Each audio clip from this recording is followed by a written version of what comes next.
Hey guys, welcome to our Global Talent webinar. We are now live, and in today's webinar, we're going to talk about global talent, UK visa, extremely great path to relocate to the UK. So I'm going to talk English. The slides are in English, and just a little bit to tell you how the webinar is organized. I will talk my part, I will ask you some questions, and in the end, I will reply to your questions. We will go through the timeline with you together. So welcome to our Global Talent webinar. It's great to have you on a Saturday morning. Hope it's sunny for you, the same like it is here. So what is going to be our timeline? Get to know you a little bit, where you at. Then we will talk about global talent basics, overall endorsing bodies, what's happening, what this visa is for, why is it a good visa to apply if you're eligible.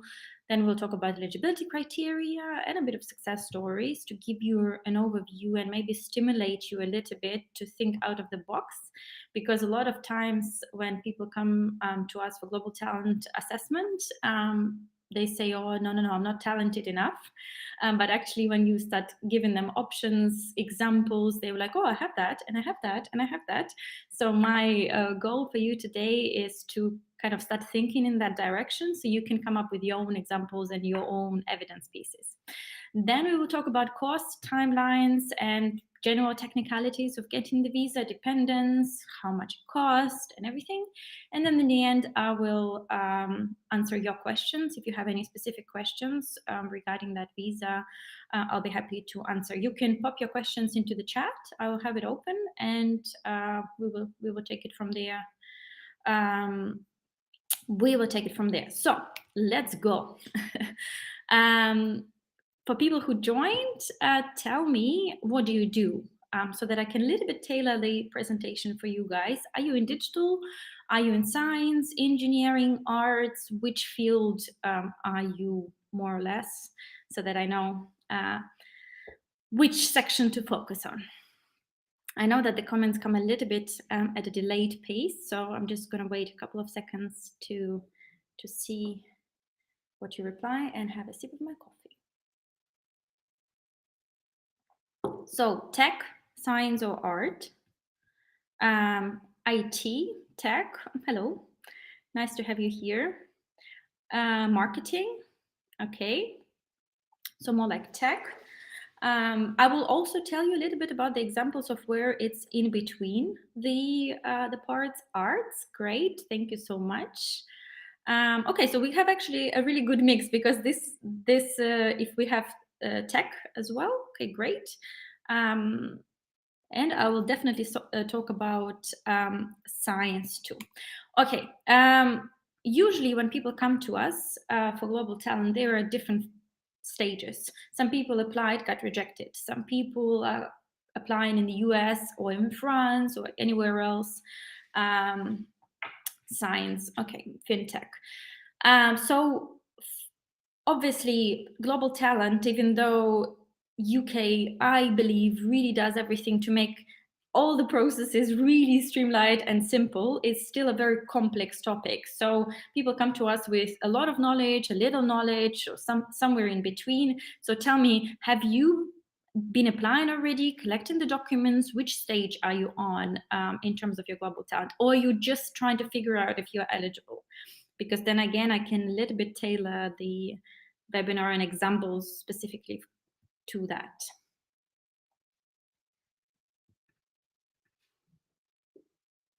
And by the way, thank you so much for joining me on a Saturday morning when the weather is finally a little bit good. So great to have you here regardless, and hopefully it's going to be useful too. Okay, arts. Okay, great, Aida. Okay, applied, cleared mandatory criteria, but not optional criteria.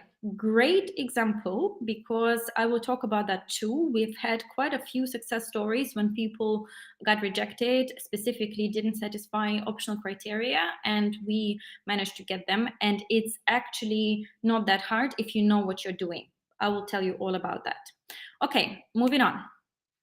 I am Elizaveta. I've moved to London in 2008, worked in a recruitment agency.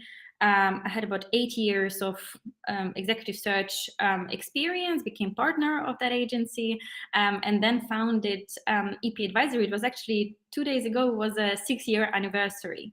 And as part of EP Advisory, we do career consulting. We help expats find job abroad, but we also do global talent because this is part of our work. So I personally and our global talent team have been doing that for 5 years. So we've done it way before the whole mess with Czech Nation and now as well. So global talent. It is a great path for talented individuals to work and live in the UK.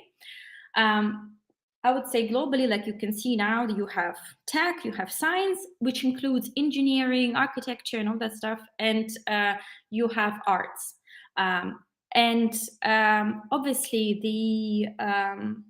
the visa is the most flexible visa that you can get. It has no restrictions in terms of what you can do. You can study, you can do consultancy, you can open your own business, you can pretty much anything. You can just be in the UK. And it is the fastest way, if you get a talent and not a promise path, to get permanent residence, indefinite leave to remain. There are certain criteria. So if you want to get ILR, you have to stay in the UK for a number of days per year. So some of our clients ask us, okay, can I just get the visa and not leave in the UK? You can, because the visa is extendable for how many years you want. But to get permanent residence, you have to stay in the UK you cannot be outside the UK for more than 180 days a year, ideally. So lots of flexibility. It's a very straightforward path for people who are on skilled worker visa and they want to kind of argue that it gives them no flexibility, they cannot take additional projects, to engage in advisory. It's also absolutely possible to get this visa from outside the UK. I would say 80% of our clients get the visa from outside the UK and 20% get from the inside of the UK. So you have 3 or 5 year paths. So it's called talent or promise. And usually we would say for you to judge if you belong to the talent or a promise path is to see how many years of relevant in that field experience you have. This is very important, relevant in that field. What I mean here, if you've changed careers, for example, you have been a lawyer and now you became a tech founder, you will only count that relevant tech experience that you have. So if you have been a founder or a product manager or a marketing manager or a researcher only for 3 years, you will go into the promise category. So it's not your whole experience, it's only relevant. If, of course, you've only worked or done your work in one area, then your whole career, then you will count all the years. So the breaking point is 5 years. 5 years on the day of your endorsement application. So anything before that, if it's a bit more than 5 years, then we would tell you to hurry up. Yeah, a lot of people say, well, promise is probably super easier to get. No, the requirements are identical for talented promise. It's just in most cases, so for example, you don't have to have 2 UK references for science, you have to have 1. So it is still, you need to get a UK reference, just the number is a bit lower. So you don't have to be awarded something, but you can be nominated. So this is the only difference. So I wouldn't look at global talent criteria, promise versus talent, as in promise is much easier to get. But of course, if you can apply for promise, do that. Having said that, talent is much faster way to get to ILR. So you have 3 years and you can get ILR straight away. So this is what important.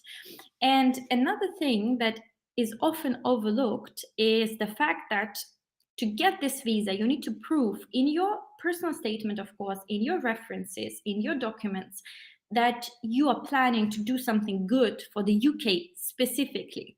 You know, we always joke, we say, It's like when you're applying for a job, you say you are the best company, the best role, my dream company, and I only applied to you. So this is the same story with Global Talent Visa. You have to praise the UK as the best place for you to do your work and the most innovative, if it's tech or creative or anything. So you have to really put an effort on the fact that you want to stay in the UK long term, you want to contribute to UK economy in your sector.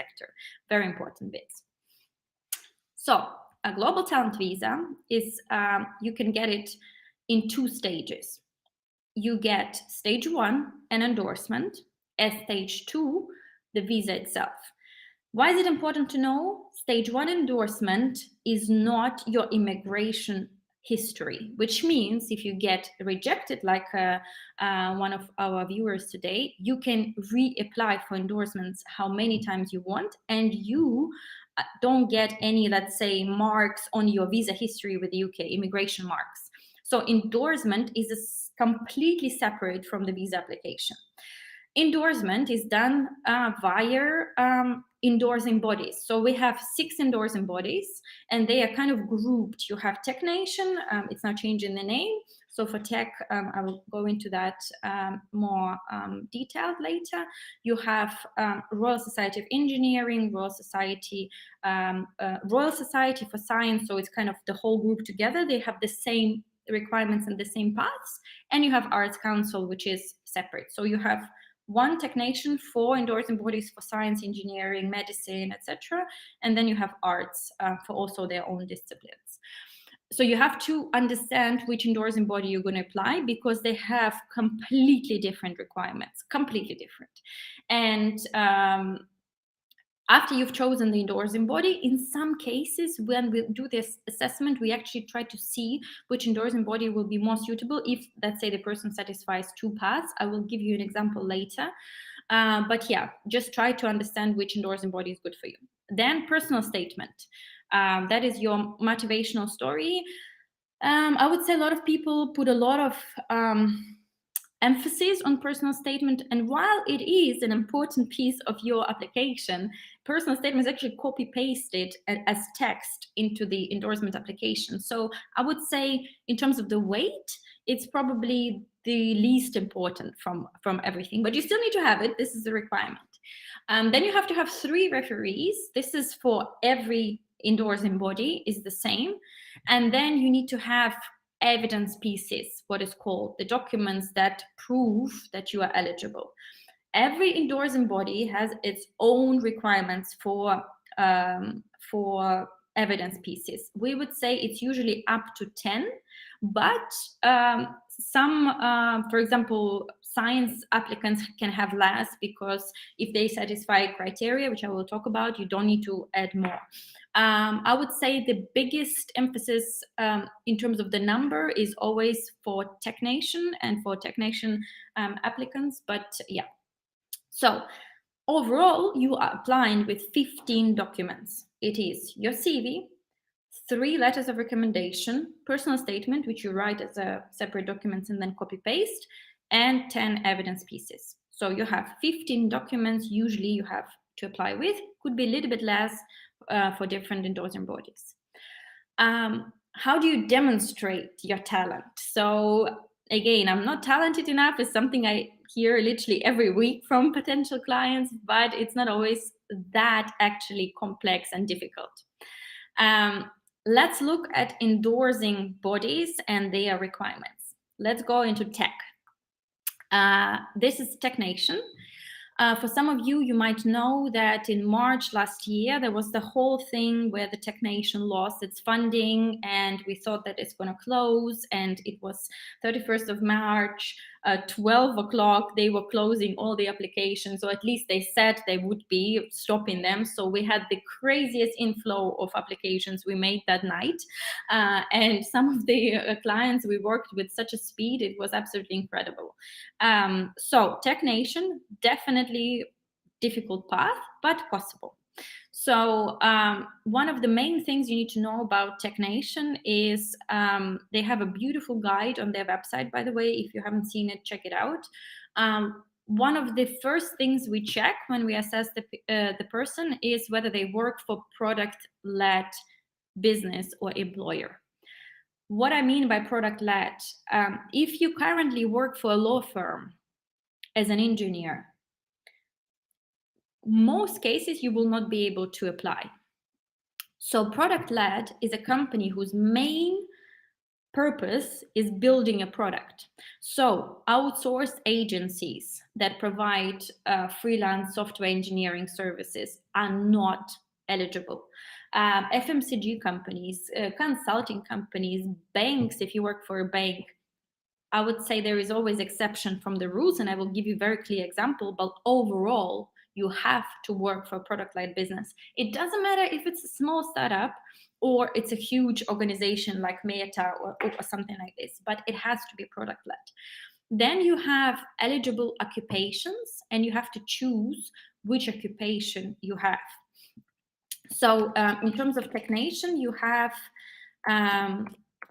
business. I'm going to show you now on the screen. You have business occupations and you have technical occupations. It's again quite a big misconception when people say that I can only apply if I'm a software engineer. It is not true. So have a look here. So this is official technician guide. Examples of technical skills. Of course, there are engineers. Of course, there are data scientists. Of course, there are AI professionals and video game developers and everything. But there's also a business side. And I would say the business side is actually also a very easy route to get. So we've helped product managers, project managers, marketers, salespeople, founders, pretty much anyone who works for product-led businesses or accelerators or anything like that. The most recent was actually a sales expert.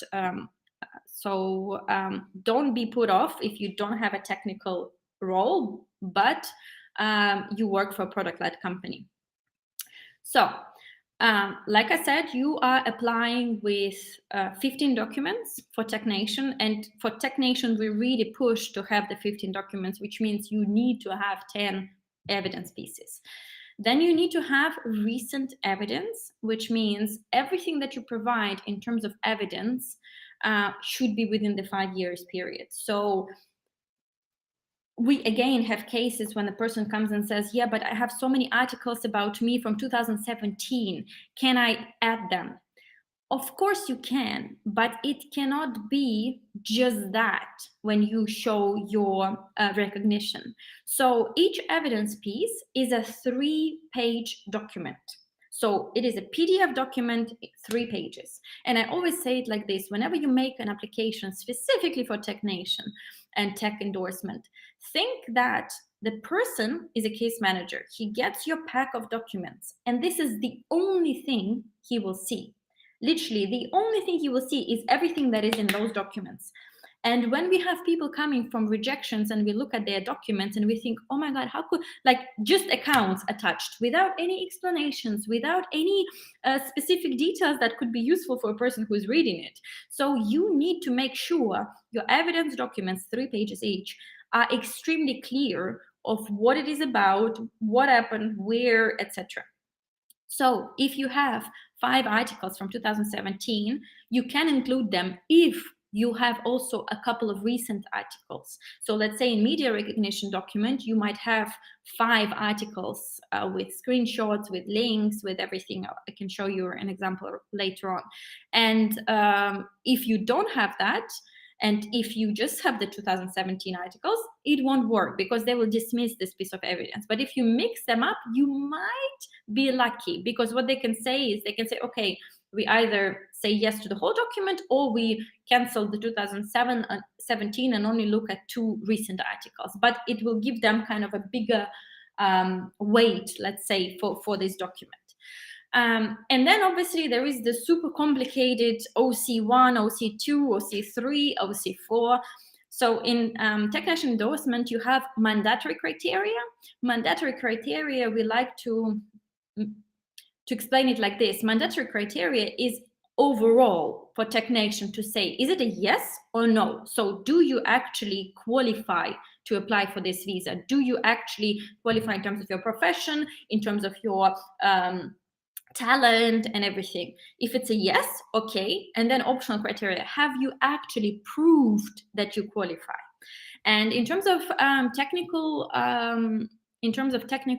criteria, first let's talk about letters of recommendation, and then we move to optional criteria. Letters of recommendation. 4 years ago, I would have told you that this is the most 3 important documents. It's not anymore.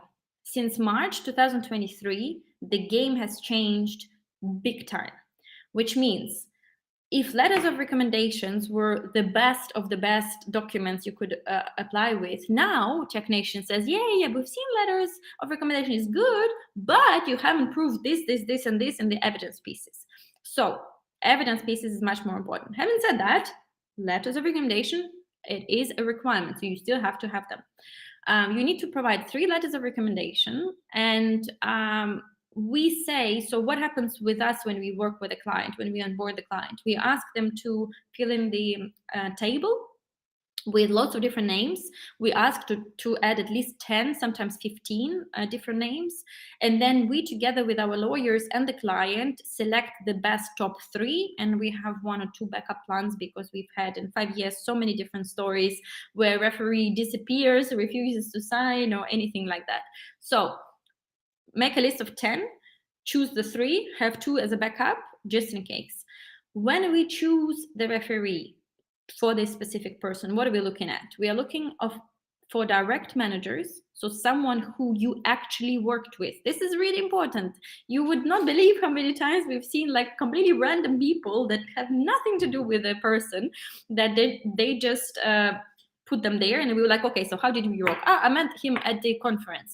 Okay, can he comment on your work? Not really, like we don't know each other, but he's a great tech guy. Doesn't work. It has to be someone who is your direct boss. And Aida, the thing about letters of recommendation, no, it is very important for Arts Council. I will come to that. It's just a technician. So has to be a direct manager. There is some difficulty if you are founder, CEO, C-level executive, where there is no one over you. This is important.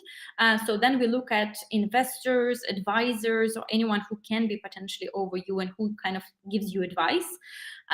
They have to know your experience. Ideally, they would be working for product-led businesses too, which means if your boss, before they joined your product-led company, had 10 years of consulting experience, he will not be an ideal referee. So it has to be someone in the tech field who is known for their impact. They need to have a LinkedIn profile. This is one thing that every single applicant gets checked. So all of your referees need to have LinkedIn profiles, because Tech Nation will go and check them. So sometimes executives don't have public profiles. We help them set it up. But of course, you need to have a bit of a name in the industry. Then another thing, if you're applying outside of the UK, for Tech Nation, there is no requirement for the referee to be UK based. Absolutely none. We've had enough applicants who applied with 3 referees from their country of origin. But just to give a bit of a strength to your letters, maybe out of 3, if 2 are from your country, maybe 1 would be outside. If it's from the UK, great. If it's from Netherlands or America or anywhere else, could also work. And then obviously, if you have anyone satisfying this criteria who are already global talent holders, then it's like a bonus jackpot card, because we will then start the letter saying, I am a holder of global talent. I want this person to join our community of global talent holders and this privileged club, etc. So this is the requirement for referees. Usually, the letter of recommendation is also 2.5, 3 pages. It's a dense document about you as a profession, your achievements, how the person knows you, and also how they think you will impact UK economy. We've had few cases when we would write the letter, send it to referee, and they would delete the paragraph about the UK because they were like, yeah, I don't know how they will impact the UK. Like, I have no idea, because we do the research, we look at the industry and the market when we write those letters. And we were like, no, you cannot delete this paragraph because it is a requirement in this letter. So we usually do the whole work, and then the person just needs to sign it. There has been a bit of an issue with electronic signatures, and one of the examples was a client sent the letter of recommendation via PandaDoc, and the person signed, or DocuSign, and then technician wrote, well, the letter came from the applicant to the referee and not vice versa. So you have to keep those things in mind. So ideal case scenario, the person would print the letter, put with a blue pen actually the signature, and then take a photo and send it to you. Or you can use the editors on the iPhone to sign.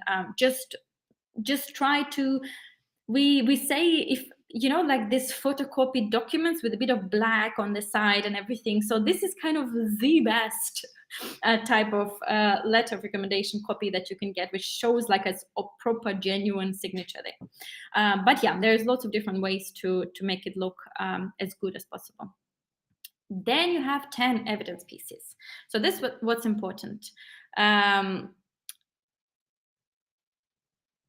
To get Global Talent Visa, you need to satisfy 2 out of 4 criteria.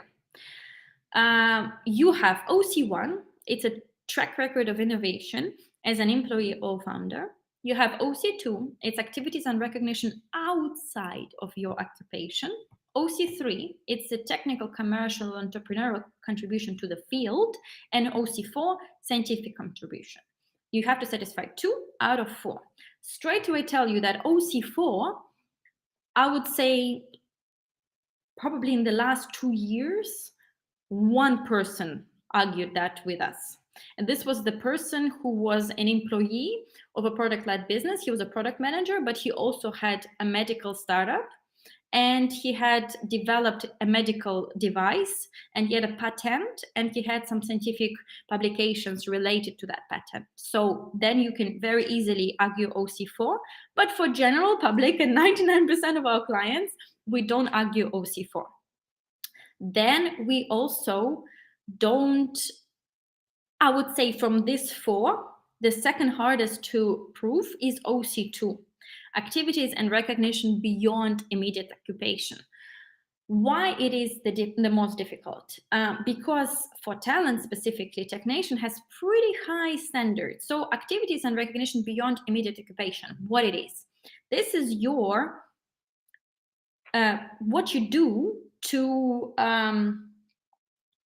enhance your field. So conferences, knowledge sharing, panel discussions, awards that you won, competitions, hackathons, anything like that. And we have a German lady now, a client who we're going to make application very soon. And she's like in a gaming German industry. And she's like a judge, panel judge, awards, like lots of governmental funding to her personally for development of games and everything. So it's very, like, if that's the level, or we say keynote speaker at a large web summit keynote speaker, you can apply with OC2. Having said that, all of that doesn't have to go to waste. So what we do is we take OC2 documents and we put them into mandatory criteria to say, look, you are a recognized person, you are eligible, you can apply. But there are cases where we still argue OC2, but it's just the most difficult to argue. And then you have OC1 and OC3, which sound like the most vague and like, what are you talking about? Like, I don't know what I can include there. But it's actually really easy to prove it if you know exactly how to frame your evidence pieces. So OC1, track record of innovation as an employee or founder. What could it be here? A product manager. We had a product manager. He worked for a document scanner app. He developed a feature that was then in press that, it's been an innovation. Of course, there's so many things in press about new things coming up, but he developed specifically in his job responsibility, which was correlating to his CV. He developed a feature, and we could prove we usually do it with a kind of a star technique. I'm going to show you how that looks. So look at, you cannot see, look at the first document on the left. So this is like, I worked at Yandex, so it was a different, or the one, right, you cannot see my, okay. So the middle one, where the photos behind on top of it. So this is the person. So we say this was the situation, task, action, result, star technique, the same way. We say, I was in this company, I did this and this, my actions were the following, this is the result. It brought revenue to the company, it changed the app itself, etc. Yeah. So anything like that. What could be an example of OC1 for business leaders and product-led digital companies, depending on what kind of leader you are. If it's sales, you've innovated, you've implemented some sales technology within your company that improved the conversion rates. Marketing professionals, you've come up with a really creative way to optimize open rate. We had a marketing girl, she was quite junior, but she is actually an example of where you don't have to work in a product-led business. She was working for FMCG, quite a big FMCG company, and she was in marketing, but she was extremely creative in her campaigns. So she did like a very low click rate and actually acquisition costs for the large company. So she wrote an article about it. We could show the screenshots, we can show the impact, which we could show the uniqueness of her approach, and this counts as innovation. She got the visa. So this is a high click rate, sorry. Yeah, so any kind of out of the box thinking, or actually innovative features that you've built up. If you're a founder, that's your whole company. If you've done anything innovative and you come up with something. For developers, we had a case also for a web developer, front end, and he developed a feature that was then used by Booking. It was a price comparison feature. So also another example. So it doesn't have to be crazy innovative things, but you just have to prove it. How you prove it? You need to put screenshots, links, if it's press covered. If let's say Booking is using your widget that you developed, you will screenshot the widget and actually include it into this document. So again, thinking, whoever opens that document need to have all the information needed to make this decision. So that's how you do it. You prove that you've developed something innovative, or you've made an innovative approach. Another example, we had a venture capital person, and she developed internally for a venture fund a platform to assess. Even though she was a partner of the firm, she wasn't a technical person, but she developed a product that was assessing the startups. And even though it's not crazy innovative feature, a lot of venture funds have these kind of tools, but for her company it was, and she could prove that there was an impact. So this kind of thing worked. So this shouldn't be a problem. OC3, significant technical, commercial, or entrepreneurial contribution to the field. Here, usually we look at numbers, at fundraising, if you are a founder, at sales. So you are a product manager, you've released the feature, revenue of the company went up. So you talk about contribution that you've done. For tech people, that could be GitHub, that could be any kind of open source projects that are contributing to the field and not to just the company. But overall, if you can show the numbers and you can say, you know what, I'm actually I've done this, this, and this, and guys, questions, I will answer them in the end so that I don't get interrupted. I will see all of them and will reply to you. So just so that I don't get interrupted. So OC3, think of numbers or any kind of technical enhancement or fundraising or growing the teams or anything like that would work. I would say you need to have 3 documents per each optional criteria. So if you're arguing 2, ideally you would be arguing 2. That is 6 documents you need, and then you can put, let's say, 3 more documents towards mandatory criteria if that is your conferences, knowledge sharing, any kind of contributions. We also use your employment contracts if you're earning a lot of money. A really good document is when you show your progression in terms of your salary levels. So for a couple of clients, we've actually screenshotted their contracts over the course of 3 years. So if you've increased your salary by 100%, by 300% over the course of time, great. Shares in the companies also work, so you definitely can show that and use that. What else? We've also added a couple of examples of job offers and interviews. So this kind of shows that you're in-demand professional. We had clients who were applying for global talent in the middle of their application processes, and they had job interviews, final job interviews, and actually job offers from the UK-based companies. So this is also important.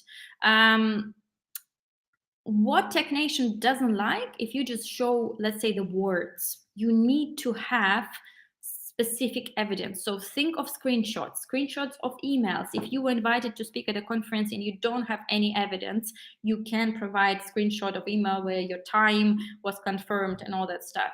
If you've increased sales significantly, you might have access to, Stripe dashboard or number of downloads that your product has, or anything like that. So anything very tangible, very visual, where you screenshot and say, this what happens, and this is what we did. So here you will see a mix of evidence pieces that we show. So it could be photos, it could be screenshots of YouTube videos, it could be links. The thing about the links, for TechNation, never use hyperlinks. So you have to include the whole link there, because again, don't parent care. This was a very, let's say, latest document, not the latest, the earliest document. It was from 2020. There wasn't a requirement like this, but overall, do not use hyperlinks. So ideally, it would be, you see on the left side, it's like a whole long link of what happened and the media source, because we have a feeling TechNation does not go online. We have a feeling they actually they print out your application and look at it this way. So I know it's crazy to think about that, because it's TechNation and they're endorsing tech applicants, but it looks to us that they don't even click on any links. The only thing they do is go on LinkedIn to check your referees. So yeah, and they might check your LinkedIn profile too. We had a client, she was like, oh my God, someone from TechNation just checked my LinkedIn profile. They're assessing my case. I'm like, yes, they are. So do you have to be a tech pro? No. You can be a marketer, sales manager, product manager. We had even HR professional who got this visa. So it's really a lot of business professions that are totally eligible if you satisfy the criteria. We now have a client as a CMO of a company. She had a massive impact on the company. The company went IPO. She's done loads of activities as a marketing manager, also fundraising involvement and all that stuff. So all of that you can prove. And next, exception. So when I say that you have to have a product-led business, it is true, but there are exceptions to that rule. So a client approached us, and when you look at his experience, you were like, well, metals and mining company, no. And quite a long time metals and mining company. And before that, he had consulting. So he had 0 product-led businesses on his CV. And you would think he's not eligible, because this is the number 1 criteria, product-led digital business. And so what it is actually happened on TechNation guidelines, it says you don't need to work for a product-led business if you are niche expert in an in-demand field. So he was a data and AI professional. He was data and AI professional in the heavy industry, and we could prove that he will revolutionize the UK heavy industry by implementing AI technology and his knowledge. So this is where the exceptions to the rules go. What we did, we highlighted his niche AI experience, regardless of the employer. We collected references. Was an interesting case because obviously he had quite a lot of metals and mining companies, metals and mining professionals who worked with him, but he also had companies that were their clients and that he developed some solutions for. So we selected people actually from tech businesses that could comment on his work that he worked with or delivered solutions to. There was just one person from his industry out of 3 reference letters. Then obviously he had a lot of knowledge sharing. He was panel discussions in his country. He had loads and loads of kind of awards as well in the metals and mining industry within the AI. So everything related to that. And obviously in every single document, we were highlighting the fact that he will make a massive impact on the UK economy and will help to do that. Okay, then the next thing.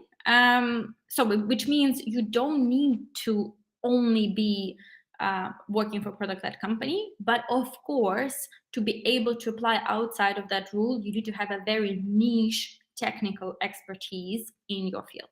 Yeah. Okay, we're 40 minutes in. I'm gonna hurry up. Science, a very interesting path, and I would probably say the easiest global talent endorsements come from there. We literally have 100% success rate, and if the person is eligible, and it is very clear from the first call if the person is eligible or not, they get the visa. So global talent in science, you have 4 endorsing bodies. Yeah, you have 4 routes. Route 1, 3, route 1, 2, 3, and 4. Usually all of our clients apply with a peer review path because first path is if you've been granted, if you've been given a UK grant or UK-based research position and everything, and most of our clients don't have that, but you have a peer review. So route 4, peer review. What you need to do to apply for this visa, super straightforward. You must be an active researcher.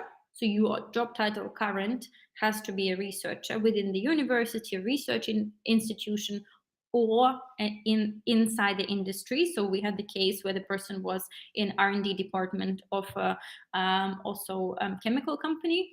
You must have a PhD or industrial clinical experience. So PhD is the requirement. Without it, you cannot. Can be from any country. It doesn't matter at all. And you must have 1 or 2 letters of recommendations from the UK-based people. 1, if you apply under promise. So if you're a young researcher, scientist, surgeon, or anything like that, you need 1 UK-based and 2 from any other country.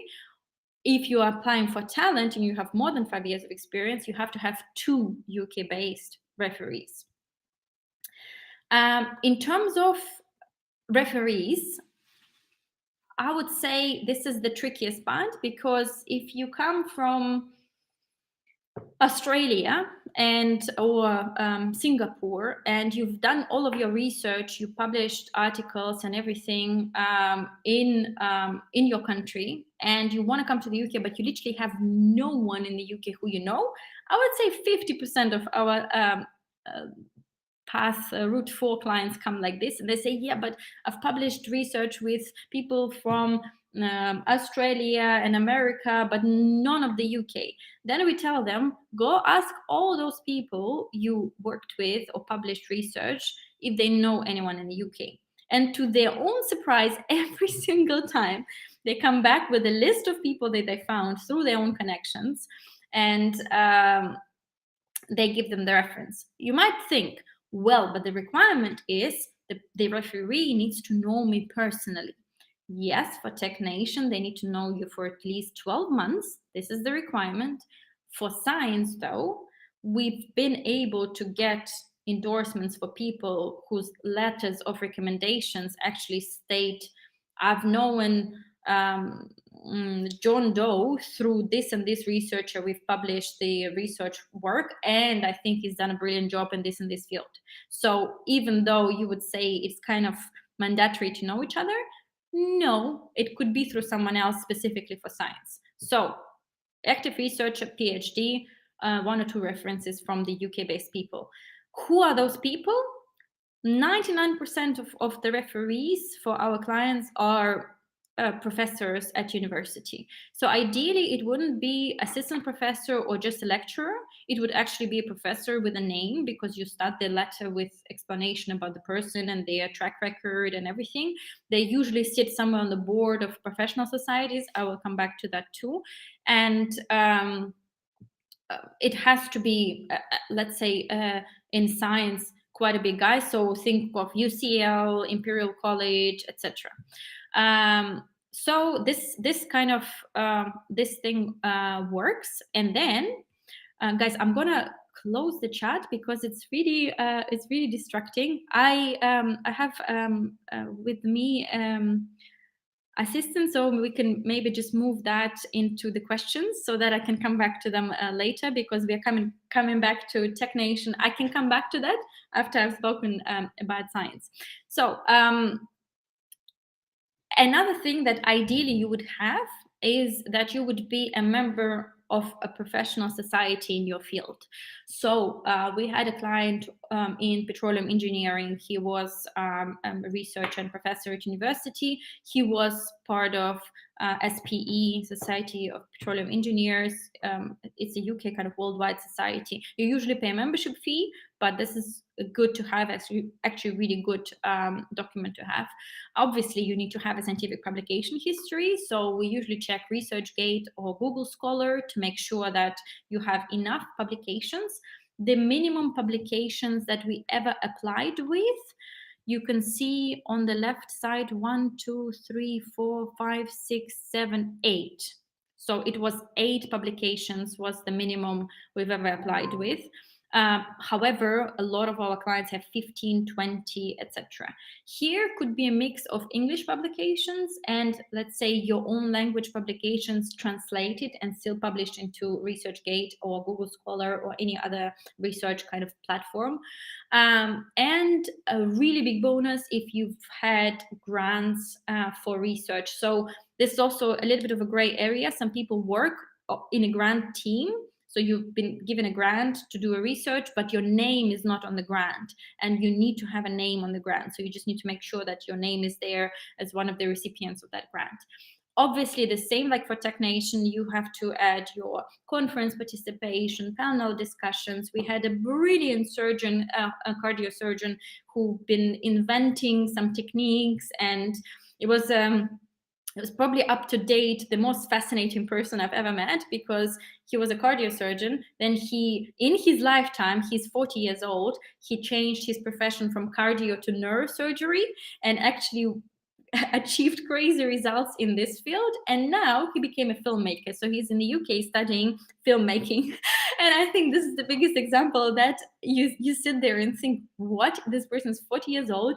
He succeeded in 2 massively hard medical fields, and he's a proper surgeon, and he implemented non-invasive surgeries with machines and technology and everything, and opened his own clinic and research facility back at home. And yeah, there are people like this. But there are also the latest girl is from university. She only has a couple of years of research experience, but she satisfies all the criteria and she got her endorsement. So this is what it is. Examples of evidence pieces. So you have publications, you see Chitin Society. This is polymers, very specific thing. You can also have the screenshot of your grant. So with science, it's very straightforward cases, I would say. So if you have those documents, you're good to go. Case study between 2 fields. recently, we got an endorsement for a Tech Nation client, and his friend called and said, I would also like to explore the Tech Nation route. I think I'm eligible. And when looking at his profile, you kind of think his cybersecurity, yeah, kind of works, right? But actually, even though he's a cybersecurity professional, he had a PhD. He is working in R&D department of the company, and he's a member of his professional society in the US. Has done a lot of research, published a lot of scientific papers in his path, and related more to engineering than to science. So actually building things, yeah, so we said you will have much more chances to apply via the science route versus the Tech Nation, because with Tech Nation, he didn't really have that much conferences, he didn't have that much media recognition, he wasn't crazy innovative. So he did the research, but it wasn't anything like, you know how research is. You can publish something, people can use it to build something, but it's never 100% equals innovation. It is a research, right? It's not invention. So yeah, he had a much better case to apply as a science route, and it happens like this. So that's what we also do. Arts. Finally, I will go really quick over arts.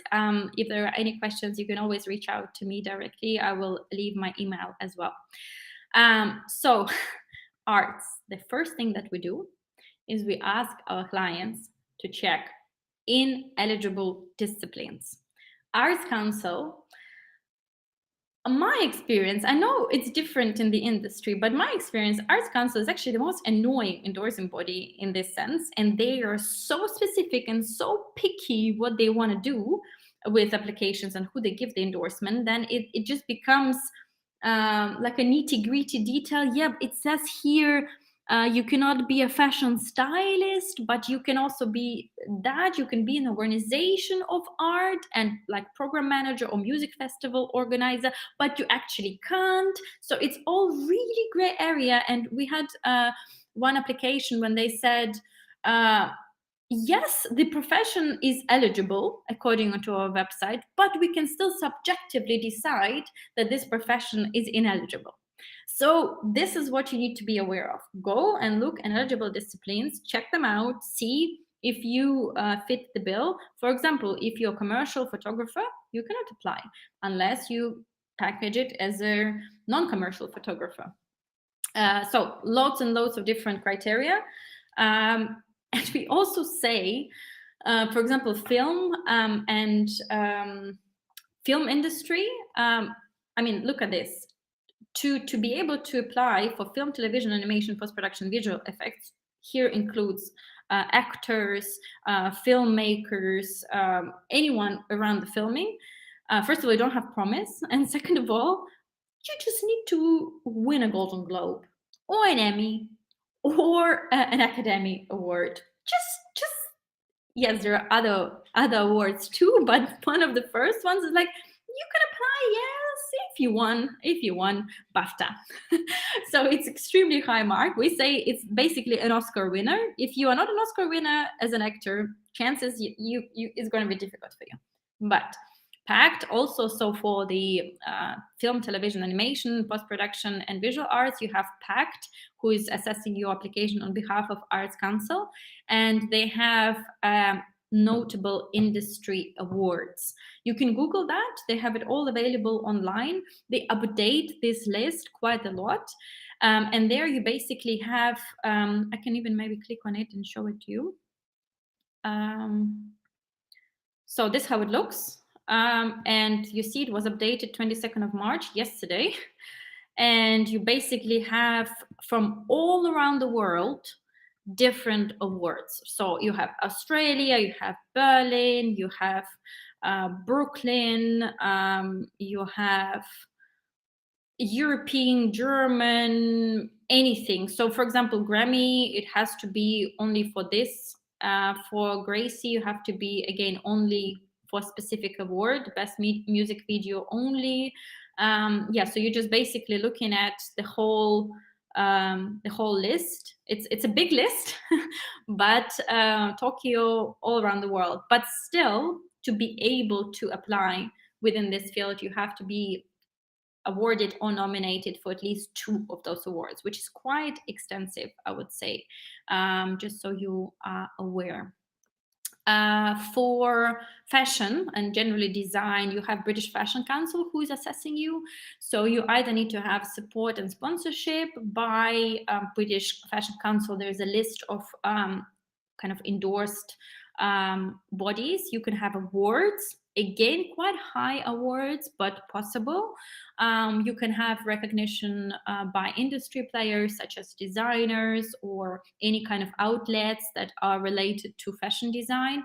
You need to have proof of catwalks, presentations, or exhibitions, which means if you are a photographer, you need to show them that you've exhibited. And there's certain requirements for that too. And you need to have international distribution on sales. You don't have to have all. You can satisfy only a few, but just an overview. International distribution and sales is, for example, if you made a film and someone bought license to show it in cinema or something like this. Yeah. So anything related to distribution. What else?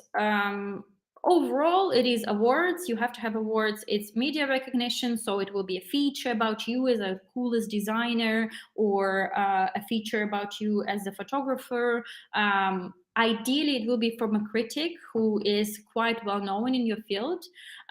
You would also have, like I said, proof of exhibition on distribution in at least 2 countries. This is also the requirement for the talent applications. For Promise, it is 1 country. Still, it's quite hard to get, I would say. Yeah. Next, how we help. We have 2 packages, Pro and Full Support. I started with the fact that you have to apply with 15 documents. So Pro, we write 5 documents, which is 3 letters of recommendation, personal statement, and CV.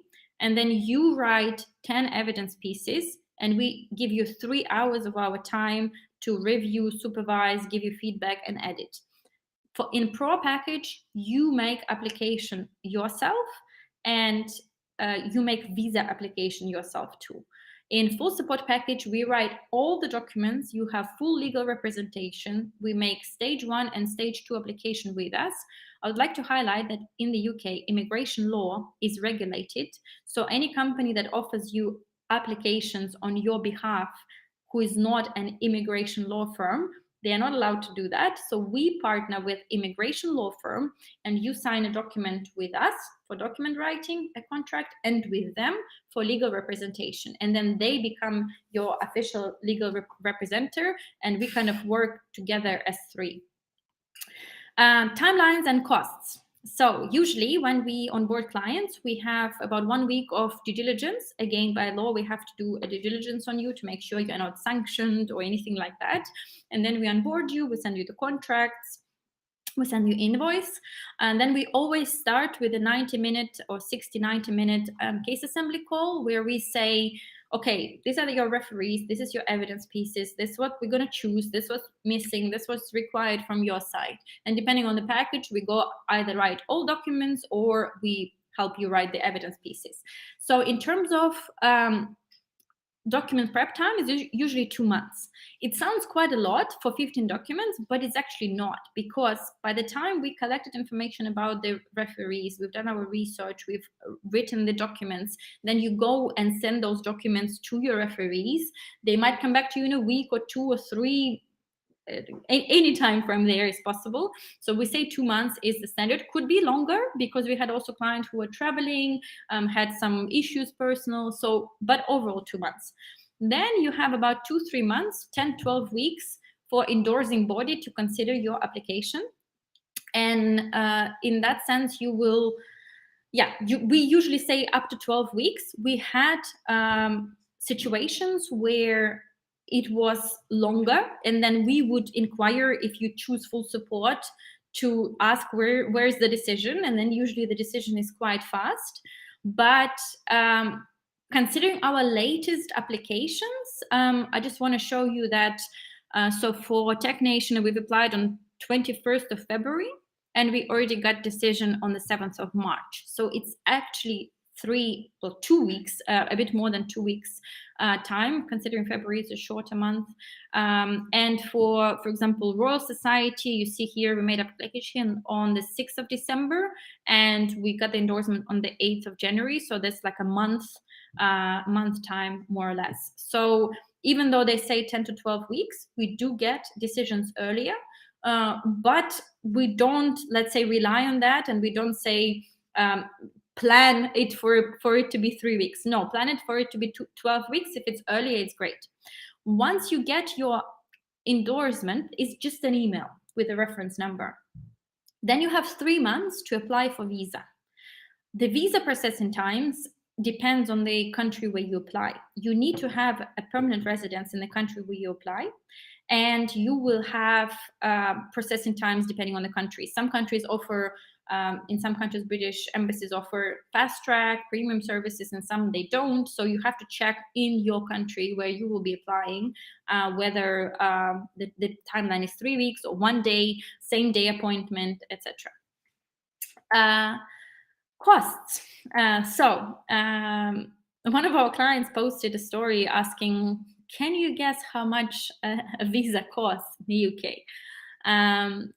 And sadly, and it's something you really need to consider, it costs a lot of money to apply for visa. Not for visa. The visa fee is a joke. It's 716 pounds for endorsement and the visa, but you have a massive health surcharge fee, and this is what you really need to keep in mind. So endorsement application, 524 pounds. Visa application, 192 pounds.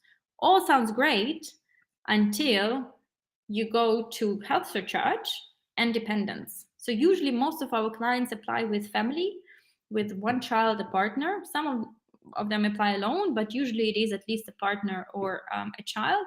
So you have 716 for the application, and then for each dependent, they also pay that. And you have health surcharge, which is now higher, 1,035 pounds per person per year. So on top of our fees for global talent, for a family of 3, you have 716 multiple 3 and 10,035 multiple 3 people, multiple 3 years. So that is 9,315. So the whole visa fees only that you pay to the UK government and endorsing body, not to us for prepping the documents, is 463. So it's not little. You need to budget that. You need to understand that. Good news is you can choose for how long you want your visa. So I think the minimum is 1 year. So you could potentially say, you know what, I don't want to get straight away 3-year visa. I would rather get now 1-year visa or 2-year visa, and then I will extend. If you're alone, obviously you multiply that by 1, everything, a number of years. But yeah, just so you know, it's not a cheap thing. We are now talking with a company. We will be partnering to do visa in France, and the fees in France for global talent visa is a joke. I think it's like under 500 euros. So UK really makes it hard financially to apply for the visa, but obviously it's really flexible, and it's a great country to innovate and do research and partner and tech hub and arts and everything. But yeah, it costs a lot. So for everyone who was here today, the best way to see if you're eligible is to do a free assessment test. We will send it to you by email after the call, after our webinar. So you just complete the form, and we'll tell you if you're eligible or not. And if you're eligible, you will end up on a call with me, and we can discuss your case. We will give you 5% discount with this code. There is no option to buy this package online if you're talking about pro or full support. But if you, let's say, are not ready yet to apply and you think you're missing something, you can come to a 60-minute call with me, and then we will look at your case, and I will give you feedback in terms of what you what you have and what you're missing. We have clients who come to us, let's say now, and they want to apply in 1 year, and we walk them through this 1 year and help them kind of compile the evidence to be able to apply. So this is what it is. I will now try to answer your questions. So if I transition from UX and UA design to product management during my career, do I need to concentrate on just one area of expertise, since one is from tech and the other one is a business category? I would say yes. Try to concentrate on one, because it is a change of career. So you cannot say that you've had 10 years of product management experience if you've only been doing that for 3 years. So concentrate on the most recent experience. If you want to concentrate, or you've done more in UX UI, then think about changing your current job titles and maybe actually focusing on UX and UI. I'm an art manager and an exhibition producer. Can I apply? Natalia, this is a very difficult question, because guidelines say you can, but we had a case of the exact same profession, exact same person working for a massive organization in Russia, who was rejected because she was ineligible. So it wasn't even a case of they assessed her case and they said no. They refunded her the money, saying she's not eligible. So now we're applying with her on the science route, because she's doing PhD, finishing it now. So yes, you could potentially, but it will all depend on loads of different factors. If you don't have experience of producing exhibition outside Russia, this is also a little bit tricky, because you then don't satisfy this at least one country outside of your original rules. So this is also a bit tricky. Okay, let me. Is the thing about letters of recommendation not being as important also valid for arts or just tech? I've answered that. It is definitely for tech. They are important, don't get me wrong, but I just want you to focus on evidence pieces. When we write the documents for technician applicants, the most attention and the most work goes into 10 evidence pieces, how juicy, how lovely we present them. And coming back to, I've seen someone was asking about mentoring students. So mentorship is a big thing, and people think, well, if I mentored one person somewhere, it's going to work. It doesn't work. To be able, that's why OC2 is hard to argue. To be able to argue mentorship, you have to be part of a structured program where selection process of mentees is in place. So you have to prove that you've been interviewed, selected, and actually it's a proper mentorship platform, organization, or anything like that. In the past, before the whole mess with Tech Nation in March, you could have been mentoring students doing, let's say, masters, and you would give them lectures at university. This would work as a mentorship, but not anymore. This is important also to understand. You have to be part of an official structured mentorship program to argue that. If you have a letter from one startup that helped, that you helped, not going to work as well. So make sure that. What sources provide information how to fill out necessary forms correctly? Is it possible to find examples of forms which are already filled correctly about IT cases? Evgeny, it's just one application. I'm sure you can find application forms online. Actually, examples of how they look. It's nothing complicated. You copy paste and add the documents for the referees, for evidence pieces, etc. It's a matter of how you structure those documents. We don't provide templates because it's our uniquely developed documents that actually work and actually led to endorsements. But I'm sure online there is lots of different ways.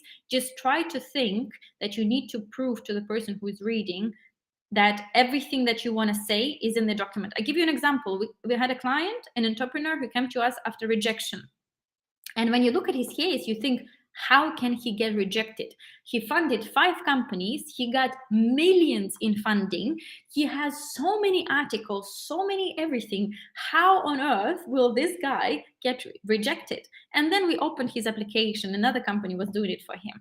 So the media recognition, he had about 30 articles about him and his his startups. So the media recognition document looked like scientific documents, just links to the hyperlinks to the articles, and it was written as per the CV.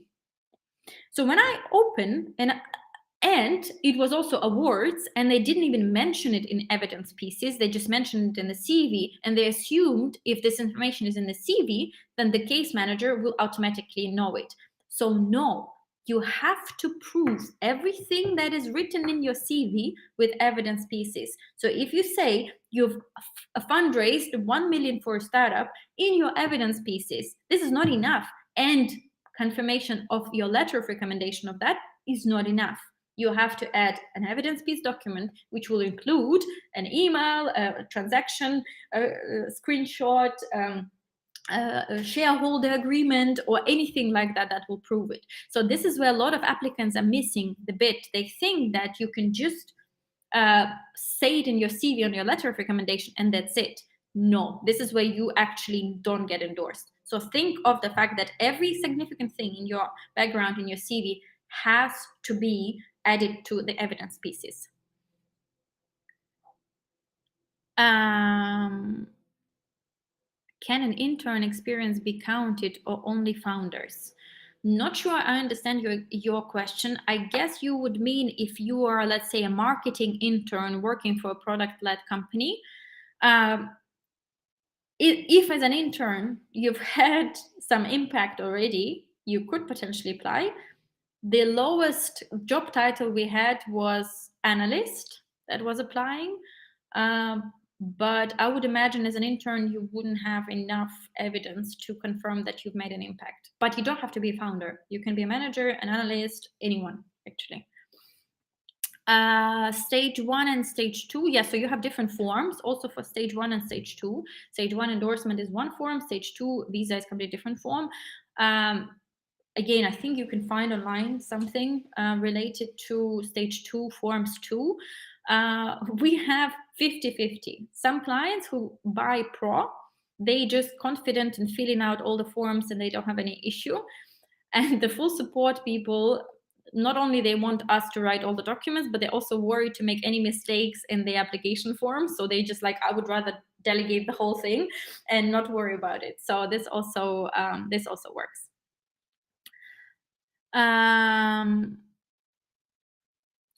I've answered that question. So applied and cleared mandatory, but not OC. What could be example of OC1 for business leaders? I said it depends of what kind of business leader you are. If you are if you are a founder, if you are marketing, CMO business leader, if you are in sales. So like I said, we had a sales example business leader recently. We've included contracts, awards that he had, etc. So for innovation, it was he actually developed together with a team quite innovative solution for one of his clients and managed to sell it. So that could also be innovation. Yes, I think that's pretty much it. Let me see